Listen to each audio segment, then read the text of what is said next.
앞서 실습에서 봤던 시계열 변수를 추출한 다음에 우리가 간단하게 선형회귀 분석을 사용해서 데이터 분석 단계를 모두 완성해 볼 수 있었습니다.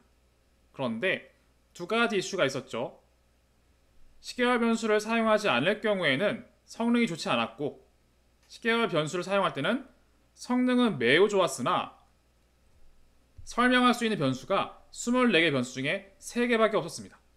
그리고 잔차가 분명히 성능이 좋음에도 불구하고 화이트 노이즈가 아니었습니다. 그래서 제가 둘 다 쓸 수 없다 그랬죠. 그렇죠?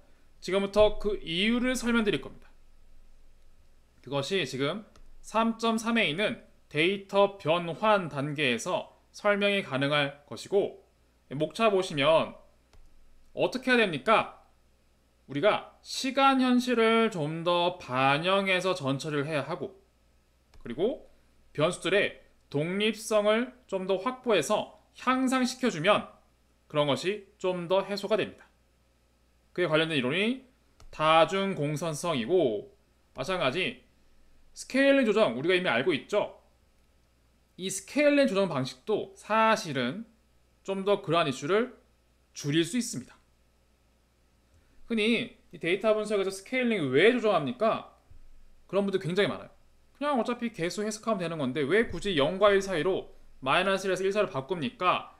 굉장히 그런 생각 하시는 분들 많은데, 사실 그때는 제가 이론적인 거 설명을 많이 안 드렸기 때문에 그 얘기에 대해서 그냥 변수들의 크기가 일정하게 맞춰야지 그것들에 관련된 영향력 이런 것들이 일정하게 반영된다라고 설명드렸는데, 사실은 이 스케일링 조정을 해야지 좀 더 데이터 변환의 현실성을 반영을 하게 되고, 방금 봤던 실습에서 그런 이슈들이 훨씬 줄어들 수 있는 가능성이 높습니다.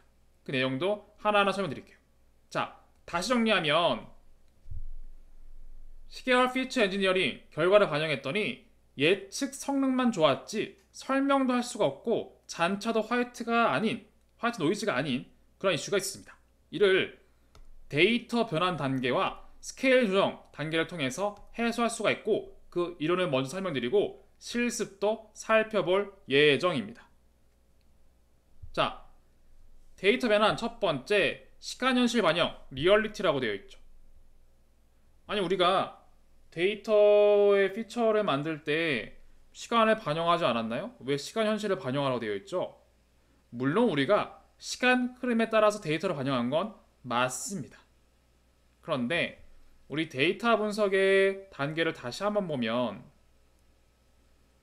데이터를 전처리한 다음에 이걸 X, Y 그리고 트레인 테스트로 분할했었죠? 그렇죠? 근데 이것은 사실은 저도 마찬가지지만 10개월 데이터를 다루는 케이스에서 이렇게 하면 안 됩니다. 왜 그렇죠? 저는 기계학습에서 이렇게 배웠는데요. 맞습니다.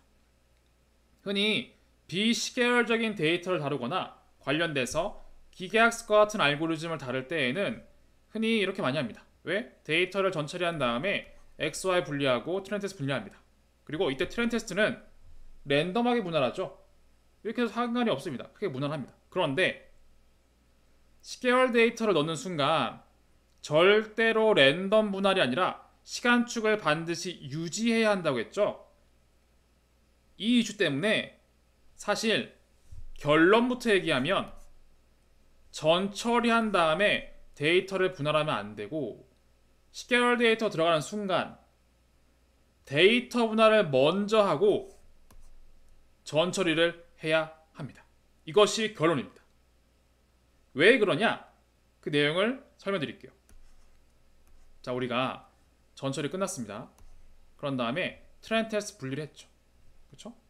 그러면 지금 전처리가 끝난 단계니까 여기에 제가 시계열 피처 X1, 시계열 피처 X2라고 할게요. 이거는 추세라고 하고, 이건 계절성이라고 하겠습니다. 그리고 이렇게 시간이 흐르고 있죠. 그렇죠? 이렇게 전처리가 된 데이터입니다. 그런 다음에 이렇게 시간 흐름에 맞춰서 과거와 미래 맞춰 데이터 분리했죠. 그렇죠? 이렇게 했습니다. 그런데 상식적으로 봤을 때 이렇게 처리한다는 것은 어떤 이슈가 있냐면 바로 이겁니다.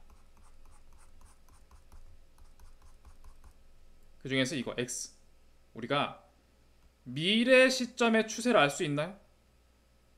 모릅니다. 미래 시점의 계절성 알 수 있나요? 절대 모릅니다. 어떻게 알 수 있죠? 모릅니다. 근데 우리는 전처리 단계에서 미래 시점의 데이터까지 싹 다 안다라고 가정을 하고 계절성, 추세 다 반영해서 정확하게 계산한 다음에 데이터를 분리해서 테스트에 쓴 거예요. 그렇죠. 이게 이슈인 겁니다. 미래 시점에 대한 피처, 스케일 피처는 절대 알 수가 없습니다. 그렇죠? 그런데 이걸 안다고 가정하는 마치 신처럼 생각한 거예요. 신의 영역을 침범한 거예요. 우린 닥터 스트레인지가 아닌데 마치 신의 영역처럼 미래 시점에 대한 시간 패턴을 다 안다, 정확하게 수치를 안다 라고 가정한 반영이기 때문에 이렇게 매우 성능이 좋은 트레인보다 테스트가 훨씬 성능이 좋았죠. 매우 성능이 좋은 테스트 결과가 나온 겁니다. 그렇죠? 근데 이렇게 하면 안 됐던 거예요. 그래서 정리하자면, 자, 시간 현실 반영에서는 우리가 원래 피처 엔지니어링 이거 한 다음에 트레인 테스트 나누었죠. 그쵸? 이렇게 하면 안 됩니다. 그럼 어떻게 해야 됩니까? 이렇게 됩니다. 트레인 테스트를 먼저 분할하고 그런 다음에 피처 엔지니어링 해야 되는데 전체를 하면 안 돼요. 트레인에 대해서만 피처 엔지니어링 해야 됩니다. 그럼 테스트 피처는 어떻게 하죠? 테스트 추 어떻게 알죠? 이걸로 별도 추정해야 됩니다.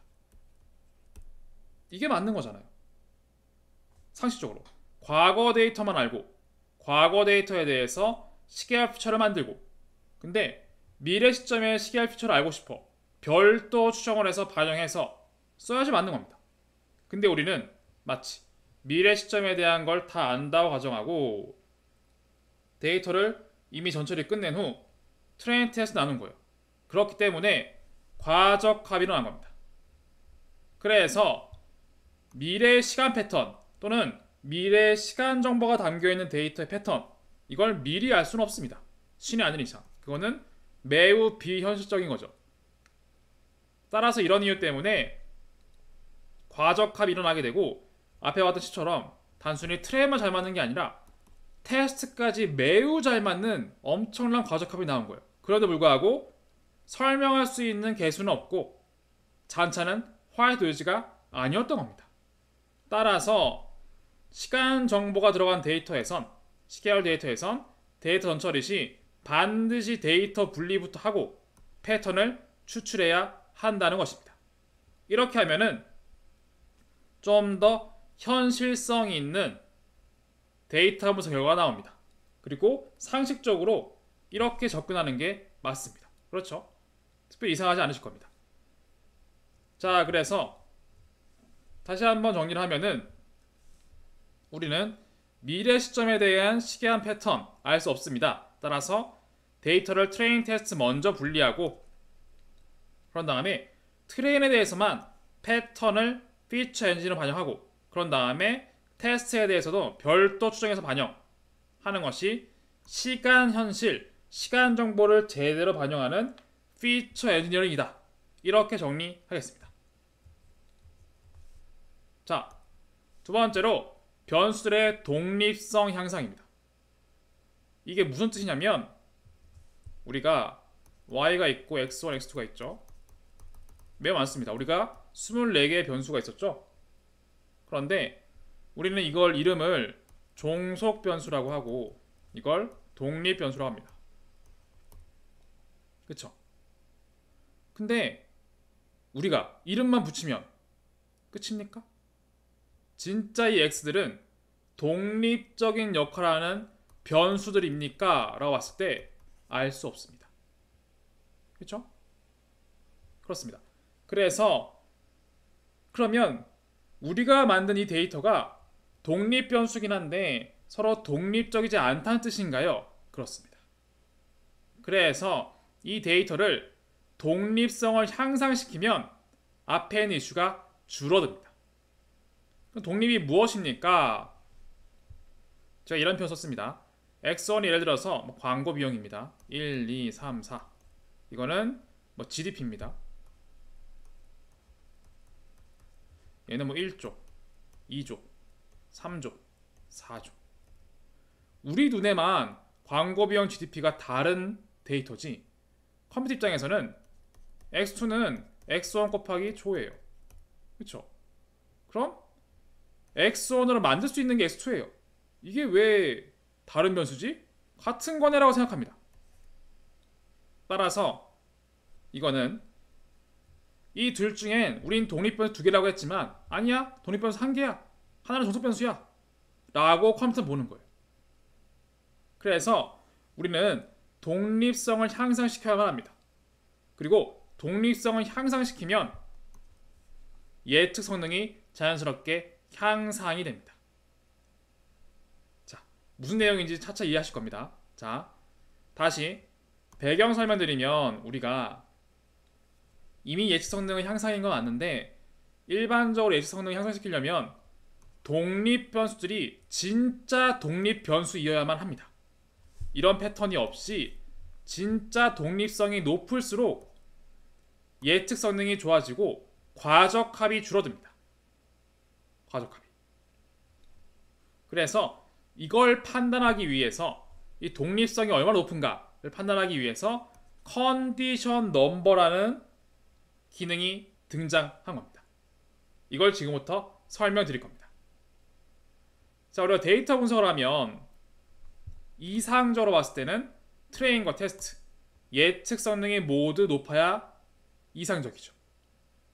그런데 현실적으로 봤을 때는 사실 트레인 성능보단 테스트 성능이 높은 게 우리의 바람입니다.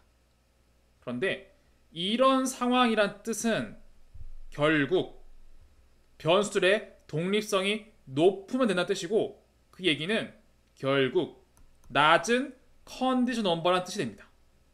다시 정리하면 컨디션 넘버를 아직 안 배웠지만 이것이 낮다면 변수들 X의 독립성이 매우 높다는 뜻이 됩니다.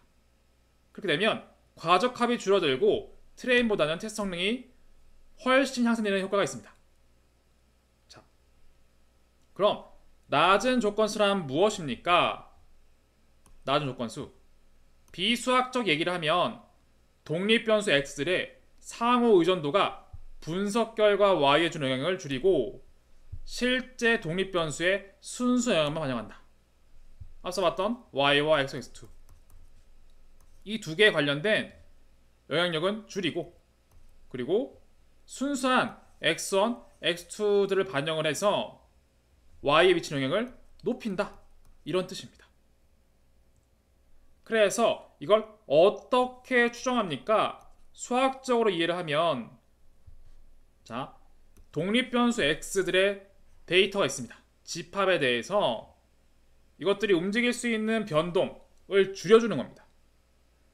이 변동이 너무 크게 움직이면 서로 영향받을 가능성이 높아요. 그래서 변동을 줄여줘서 신뢰성을 높이는 것이라고 볼 수가 있고 이 변동성은 결국 알고리즘이 예측, 영향력, 가중치를 추정하는 과정에서 발생하는 역행렬 행령에 오차가 미치는 영향을 줄여줍니다.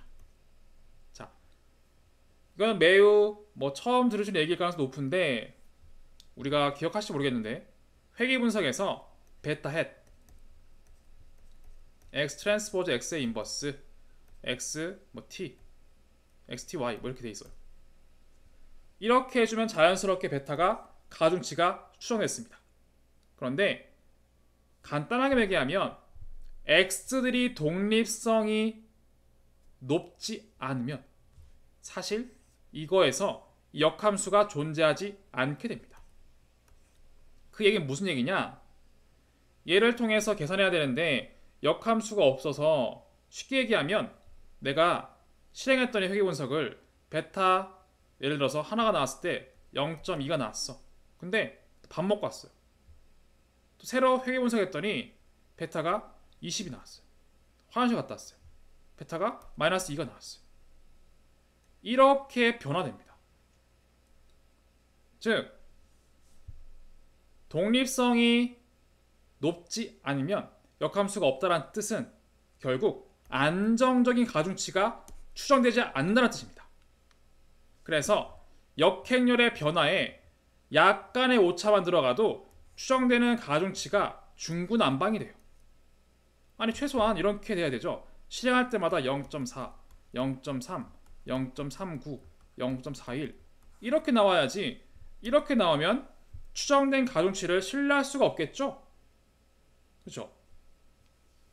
그래서 우린 독립성이 중요한 것이고 이를 위해서 이러한 개념에서 출발해서 X 트랜스포즈 X 이거의 코베리언스를 계산한 다음에 앞서 차원 변환 내용에서 얘기했던 아이겐 밸류를 추정을 해서 가장 큰 값과 작은 값의 차이로서 판단하는 게 컨디션 넘버입니다.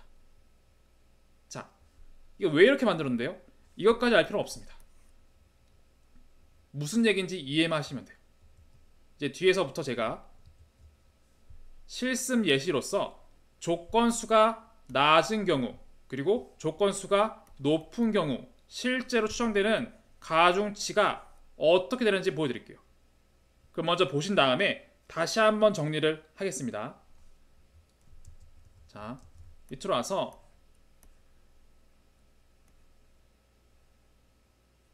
이렇게 보겠습니다. 제가 인위적으로 A를 만들었어요. 이렇게. 그리고 Y를 만들었습니다. 자, 이게 무슨 얘기냐면 이 뜻은 Y는 우리는 AX가 되죠? AX. 근데 여기를 A를 이렇게 만들었다는 거는 1, 0, 0, 0, 0, 1, 0, 0, 0, 0, 1, 0, 0, 0, 0, 1 이렇게 만들었죠? 이것은 사실은 X인 거예요.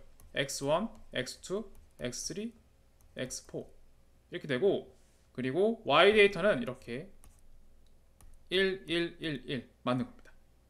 그런 다음에 우린 이걸 사용해서 개수, 가중치를 추정해야 돼요. A, A1, A2, A3, A4 상식적으로 보면 뭐가 돼야 되죠? 1, 1, 1, 1 맞죠? 1, 1이 되고 한마디로 x1 곱하기 a가 1 나와야 되고 x2 곱하기 a2가 1 나와야 돼요. 다 1이 돼야 됩니다. 그렇죠? 이거를 제가 코드로 구현한 겁니다. 그래서 인위로 데이터를 만들고 이게 x 데이터입니다. 그리고 y 데이터 만들었습니다. 그런 다음에 이거를 추정하기 위해서는 사실은 여기 있는 것을 역함수로 넘겨서 곱해주면 얘가 나옵니다. 그걸 확인하기 위해서 numPy의 리니어 알지브라 선형대수에서 solve라는 게 있습니다. 그래서 x와 y를 넣어주면 자동으로 개수, 가중치가 뿅 하고 나옵니다. 1, 1, 1, 1 맞죠? 이렇게 나옵니다. 그런데 이번엔 제가 x에다가 아주 미세하게 0.0001 다 붙였습니다. 아주 미세하게. 우리 데이터가 누가 수집하느냐에 따라서 누가 전처하느냐에 따라서 사실은 미세하게 달라질 수가 있죠. 그래서 그러한 상황을 고려했을 때 제가 X 데이터를 약간 매우 작은 숫자죠. 매우 작은 숫자를 넣었습니다. 그런 다음에 이 X를 사용해서 다시 한번 가중치를 추정했더니 이렇게 나왔어요. 1이 아니죠. 모두 이거 대신에 0.99, 0.99, 0.99, 0.99 1은 아닌데 미세하게 바뀌었습니다. 맞죠? 이럴 때 이 X집합에 대한 컨디션 넘버는 1입니다. 자, 정리하면 데이터가 이 조건수가 높은지 낮은지는 모르겠습니다. 근데 1일 경우에는 이 데이터가 1일 경우에는 내가 데이터를 잘못 전처리해서 약간의 오차가 들어가도 원래 솔루션은 1인데 크게 달라지지 않는 가중치가 출력이 된다는 겁니다. 그런데 제가 다음 예시에서 이렇게 봅시다. 이번엔 제가 우리의 현실적인 데이터를 좀 더 반영했어요. 이렇게. 이게 x입니다. x1, x2, x3, x4. 자, 우리 데이터가 뭐 이럴 수 있죠. 1, 0.5, 0.3, 0.25. 뭐 이런 데이터 많이 뭐 그러려니 하죠. 그럴 수 있습니다. y는 동일합니다. 그런 다음에 개 수정했더니 이렇게 나왔어요. 마이너스 4, 60, 마이너스 180, 140. A1, A2, A3, A4. 그런데 여기에서 동일하게 오차를 반영합니다. 아주 미세하게. 여기죠. 여기. 기존의 수치 대비 0.0001은 매우 작습니다. 그쵸? 바꿨습니다. 그런 다음에 다시 한번 가중치를 추정하니까 이렇게 나왔습니다. A1, A2, A3, A4입니다.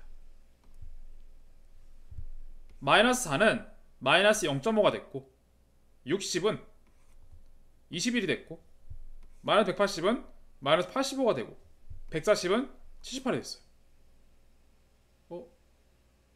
그럼 뭘 써야 되죠? 1번이 정답인가요? 2번이 정답인가요? 여러분들은 과연 이 가중치 결과를 신뢰할 수 있습니까? 이상하죠. 그래서 봤더니 조건수가 15,513입니다. 이해하시죠? 자, 우리가 데이터가 충분히 이런 데이터 가능하죠? 이런 데이터 가능하죠? 예를 들어서 내가 전철했더니 이런 x야. 근데 옆에 친구가 전철했더니 이런 결과야. 충분히 가능하죠? 미세한 오차가 분명히 있을 수가 있습니다. 근데 뭐 얼핏 볼 때 비슷하네. 뭐 아무거나 쓰자. 아니에요. 아무거나 썼다가 큰 코 다칩니다. 내가 한 결과는 이렇게 나왔어요. 근데 친구가 한 결과는 이렇게 나왔어요. 뭘 써야 되죠? 신뢰할 수 있나요? 이런 겁니다. 그래서 이 두 개의 결과를 비교하면 이런 거예요. 자, 다시 조건수를 얘기하면 조건수가 낮다는 것은 변수들의 독립성이 매우 높다는 뜻입니다. 그래서 과적합이 줄어들고 추정되는 가중치가 훨씬 신뢰할 수 있다는 거예요. 이걸 추정하기 위해서 X 트랜스포즈 X의 코베리언스를 계산을 한 다음에 이거의 아이겐밸류 차원 변화를 통해서 그 차원의 변화가 큰 차이가 나지 않는 것을 보는 거예요. 예를 들어서 컨저브 높다 라는 것은 우리가 데이터가 아까 봤던 뭐 15,000 나왔죠. 513이었나요? 이렇게 나왔어요. 이 뜻은 데이터가 4개 있었죠. X1, X2, X3, X4 이 4개에 대해 차원 변화했습니다. 4개 차원 나왔고 하나의 아이겐밸류는 1이 나왔는데 다른 하나는 15,513이 나온 거예요. 그러면 실제 이것과 이것 사이에 이런 차이가 있다는 것은 이 사이에 독립성이 없이 서로 영향을 많이 받는다 이런 뜻입니다. 그래서 이 차이가 줄어들수록 얘도 1이고 얘도 1이야. 이런 케이스일 때는 조건수가 낮습니다. 그렇겠죠. 그래서 변수들의 차원 변화를 해도 독립성을 만족할 수 있는지, 즉 차원 변화하면은 독립인 축으로 만들어지죠.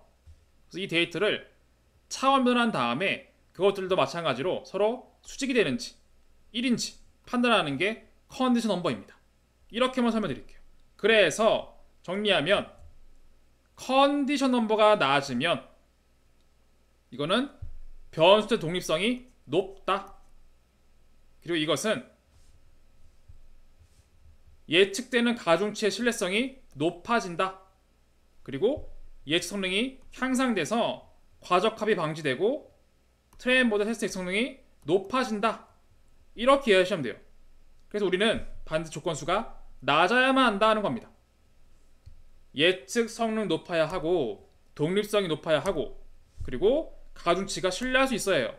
그러기 위해선 단 하나만 하면 된다. 컨디션 넘버가 낮으면 된다는 겁니다. 우리 데이터 분석하다 보면 이런 경우 매우 많습니다. 그렇죠?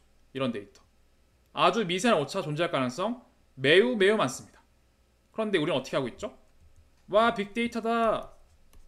제가 데이터 되게 많아요. 끝도 없이 많아요. 되게 많습니다. 저희가 데이터 되게 많습니다. 자랑이 아닙니다.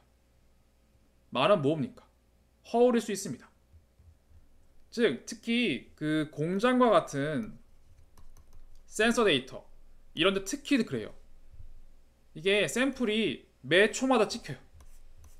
근데 똑같은 값이야. 막 이 시간 찍히나 이 시간 찍히나 뭐 이 변수는 많다 쳐도 뭐 센서가 100개, 200개라 가지고 센서가 10,000개라서 10,000개씩 찍혀요.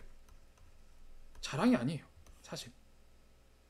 이게 빅데이터 한다고 해서 진짜 빅데이터는 무조건 좋은 줄 아십니다. 그것은 X들이 독립성이 높을 때 얘기입니다. 제가 프로젝트라고는 좀 여담이긴 한데 되게 불쌍한 케이스가 많아요. 좀 이렇게 표현해 죄송한데 빅데이터 자랑을 많이 합니다. 자랑을 많이 하는데 실제 우리가 예측성이 높으려면 어떻게 될까요? 제가 질문 드릴게요. 1번 Y와 X, I들의 관계성은 어떻게 돼야 될까요? 관련성, 상관성 높아야 합니다. 두 번째, 아무 XI 또는 XJ 아무거나 뽑았어요. 이 두 개 상관성 어떻게 돼야 됩니까? 낮아야 합니다. 그렇죠? 이 두 개의 상관성이 낮다는 것은 서로 독립이란 뜻이에요. 그리고 두 개의 상관 높다는 것은 서로 독립이 아니라는 뜻입니다. 그래서 원래 이상적인 데이터는 X들끼리의 상관성은 낮아야만 하고 X와 Y 상관성은 높아야지 효과가 있습니다. 그런데 무작정 데이터만 쌓는 곳들은 죄송하지만 대부분 뚜껑을 까보면 이 X들은 Y에 전혀 도움이 안 돼요. 근데 무작정 쌓고 있어요. 빅데이터라고. 그리고 까봤어요. X들끼리는 변수가 10,000개 있으면 뭐합니까? 서로 다 종속이에요. 독립 변수 몇 개 없어요. 그래서 아무리 양이 많더라도 독립적인 데이터 양은 매우 적습니다.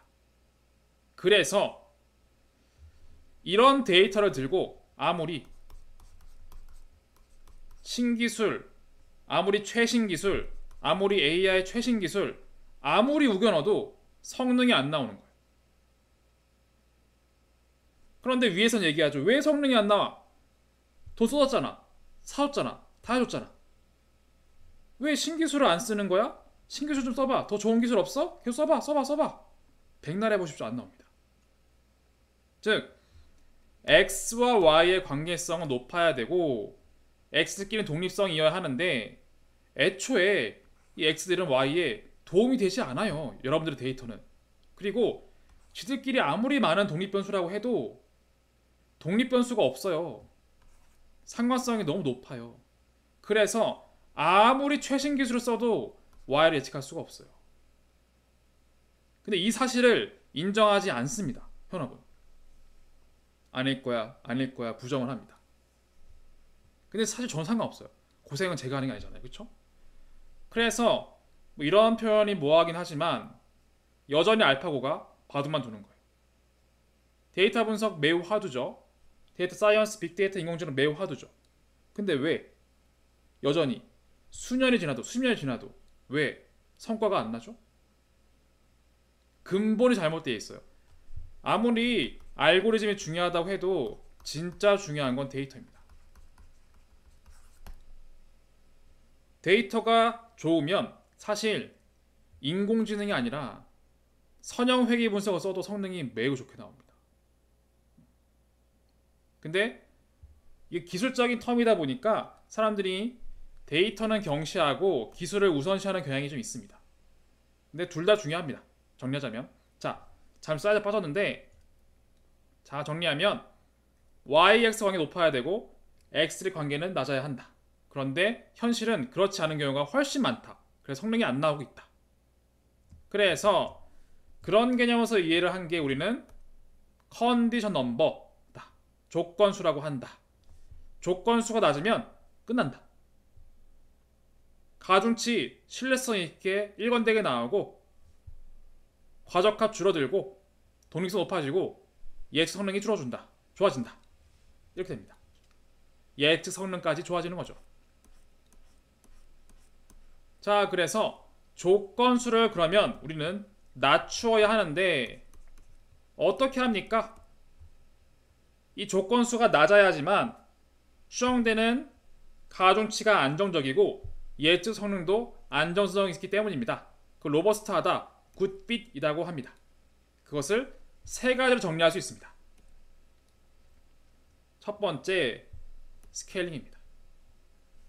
변수들이 단위 차이가 생기면 사실은 숫자가 큰 것들이 좀 더 중요한 데이터인 것처럼 인식합니다.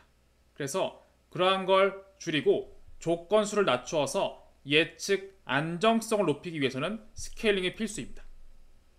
이 이유 때문에 스케일링을 하는 거예요.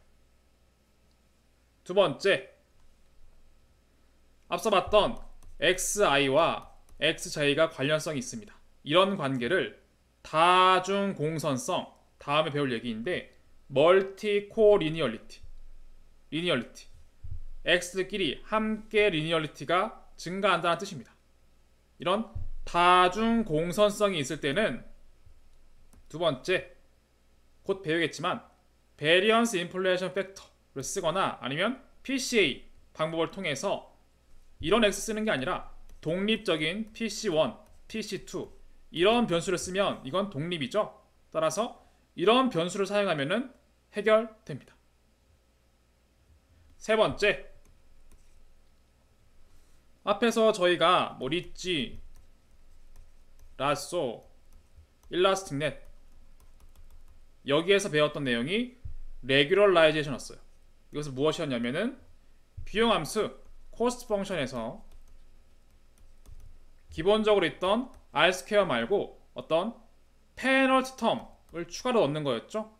이를 통해서 개수들 또는 가중치, 이 알고리즘 통해서 가중치 크기가 줄어들었습니다. 기억나시죠? 자, y가 ax가 됐는데 예를 들어서 처음에 추정 가중치가 10이었어요. 그럼 x가 0에서 1로 바뀌면 y는 예를 들어서 10에서 20으로 바뀌죠. 근데 이 가중치 a가 1로 바뀌면 x가 0에서 1로 바뀌면 y는 10에서 11로 바뀌죠. 훨씬 안정적으로 움직입니다. 그만큼 과적합이 줄어듭니다. 그래서 그러한 방식으로 혹시나 이렇게 특정 변수가 서로 관련성이 높으면 이렇게 비용함수를 튜닝하는 방식의 정규화 방법론, 레귤러라이제이션 방식을 통해서 이런 변수는 y에 영향을 덜 미치도록 조정할 수가 있습니다. 자, 이런 방식으로도 해결 가능합니다. 이런 이유 때문에 저희가 레귤러라이제이션 알고리즘 배운 거예요. 다 도움이 됩니다. 그런 아이디어가 다 도움이 될 수 있습니다. 자, 그래서 정리하면 다음과 같습니다. 우리가 변수들의 독립성을 향상시키면 자연스럽게 과적합이 줄어들고 그리고 예측 성능, 테스트의 예측 성능이 향상되고 그리고 추정되는 가중치가 안정적으로 나타난다. 이를 달성하는 방법은 컨디션 넘버가 낮기만 하면 된다. 그래서 컨디션 넘버, 조건수를 낮추는 방법이 무엇이 있습니까? 스케일링을 통해 낮출 수가 있다. 두 번째, VIF 또는 PCA로 낮출 수가 있다. 세 번째, 정규화, 방법론을 통해서도 우리가 페널티를 부여를 해서 조건수를 낮출 수가 있다. 이렇게 정리하도록 하겠습니다.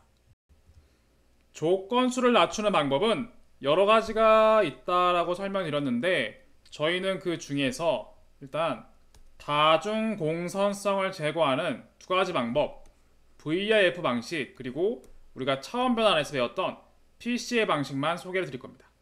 그리고 두 번째, 우리가 이미 알고 있는 스케일링 조정을 통해서도 우리가 조건수를 낮추는데 도움이 될 수 있다라고 했습니다.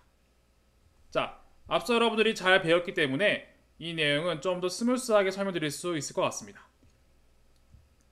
다중공선성 이 언제 발생합니까? 특정 독립변수 xi가 다른 독립변수 xj의 조합으로 표현되면 사실 이것은 독립변수가 두 개인 게 아니라 하나인 겁니다. 그리고 그 독립변수들이 서로 독립이 아니라 상호 상관관계가 강한 경우에도 사실은 독립성이 낮은 경우라 볼 수가 있습니다. 그래서 이런 내용들을 수학적인 용어로 일단 들어만 놓으신다면 독립변수의 공분산 행렬 벡터 공간의 차원과 차원의 개수 차원의 10이에요. 근데 독립변수 몇 개입니까? 라고 확인해 봤더니 5개예요. 그럼 다르죠? 이 개수가 다르면 변수들이 모두 독립이 아니고 즉 5개만 독립이라는 뜻입니다. 이런 케이스를 full length가 아니다 라고 선형 대수에선 표현합니다. 동네마다 워딩이 다르기 때문에 어쨌거나 데이터 분석에서는 이런 full length가 아니다 이런 거라기보다는 차원의 개수와 독립변수 개수가 다른 경우 다중 공소성이 있다 또는 x들끼리 서로 독립이 아니고 상호 상관관계가 높을 때 독립이 아닌 다중 공소성이 있다 라고 표현이 합니다. 그래서 다중 공선성이 있으면 독립변수 공분산 행렬 이건 모르시더라도 조건수가 증가하게 된다. 그리고 조건수가 증가하게 되면 추정되는 가중치가 중구난방이죠. 그러다 보니까 과적합이 발생할 수가 있다. 따라서 테스트 성능이 낮을 수가 있다는 것입니다. 그러면 다중 공선성 어떻게 줄입니까? 그 첫 번째 방식이 베리언스 인플레이션 팩터입니다. 이것은 독립변수를 다른 독립변수들로 선형 회귀한 다음에 성능을 비교하는 거예요.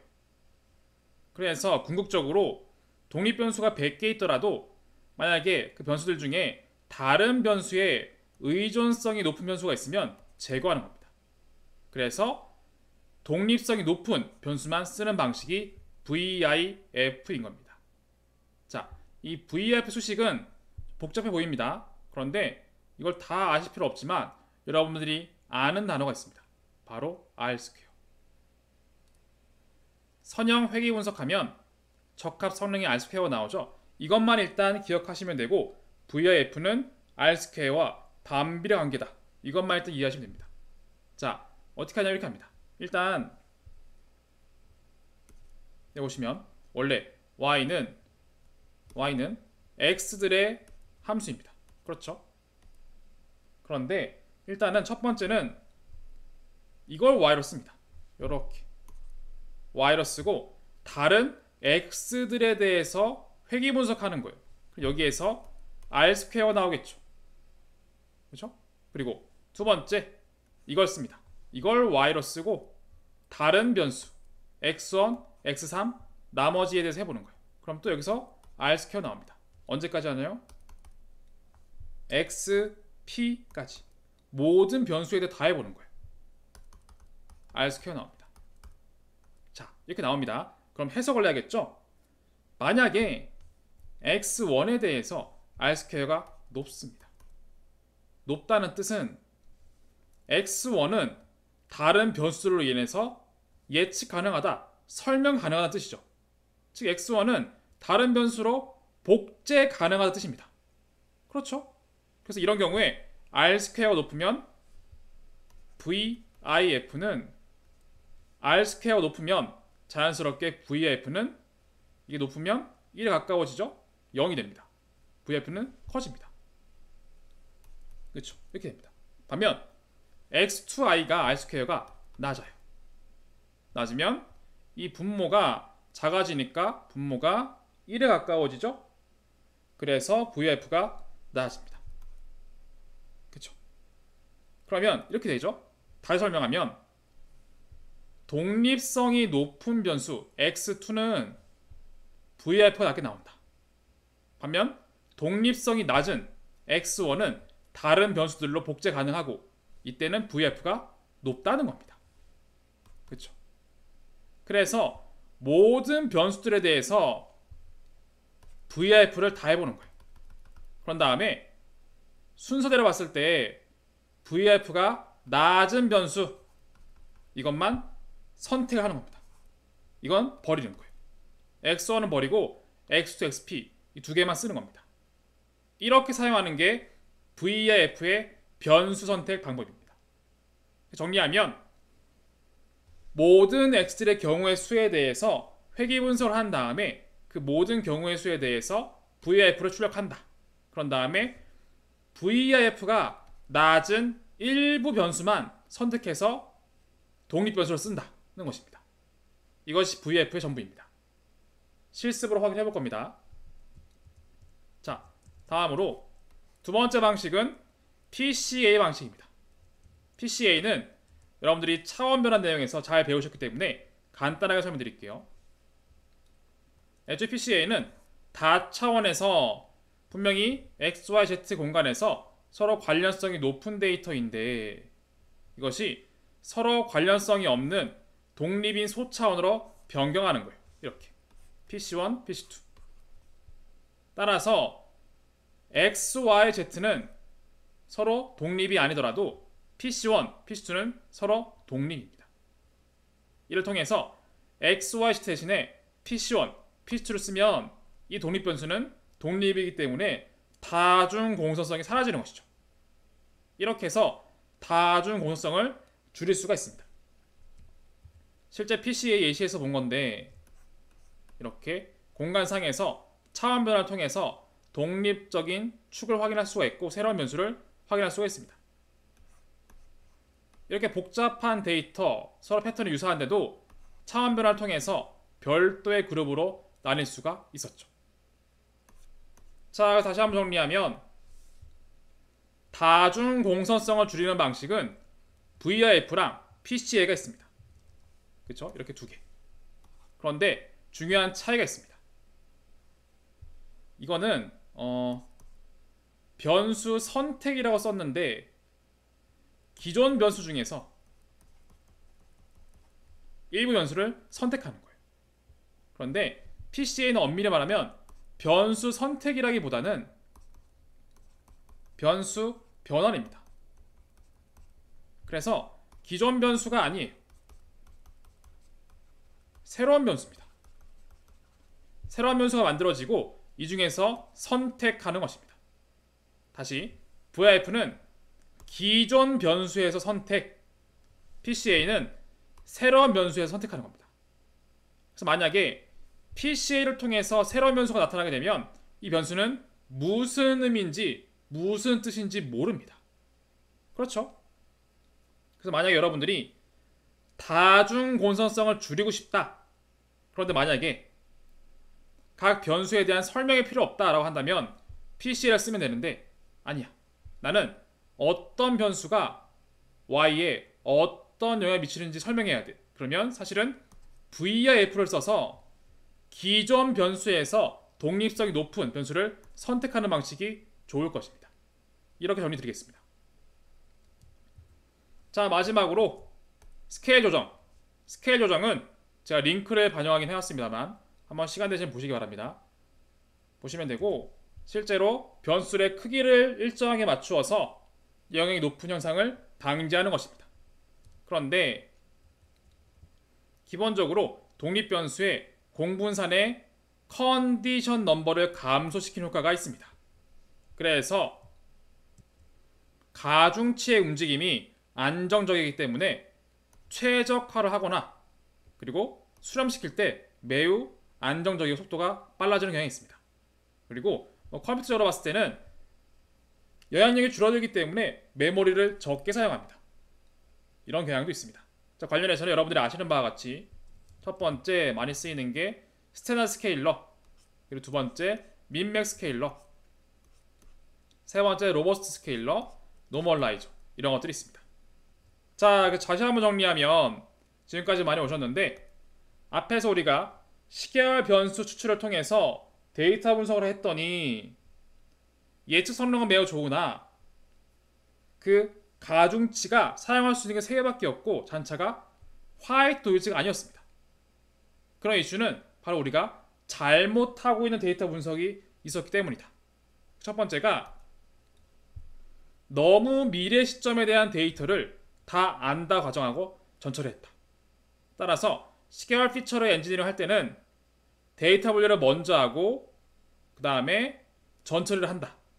근데 트레인은 먼저 전처리하고 테스트 전처리는 트레인으로 추정하는 게 맞다. 그리고 독립성을 향상시키기 위해서 컨디션 넘버를 낮출 필요가 있다. 그러면 개수가 안정적으로 추출이 되고 이를 통해서 과적합이 줄어들고 독립성이 높아지기 때문에 테스트 예측 성능이 좋아지는 경향이 있다. 이를 위해서 VIF 그리고 PCA 방식이 있다. 만약에 변수들에 대해서 설명이 필요하다. 그럼 VIF를 쓰고 그렇지 않다. PCA를 쓰면 된다. 그리고 스케일 조정을 통해서도 우리가 좀 더 현실성 있는 데이터 분석 가능하고 다중 공선성을 줄이는데 도움이 된다. 이렇게 정리하도록 하겠습니다.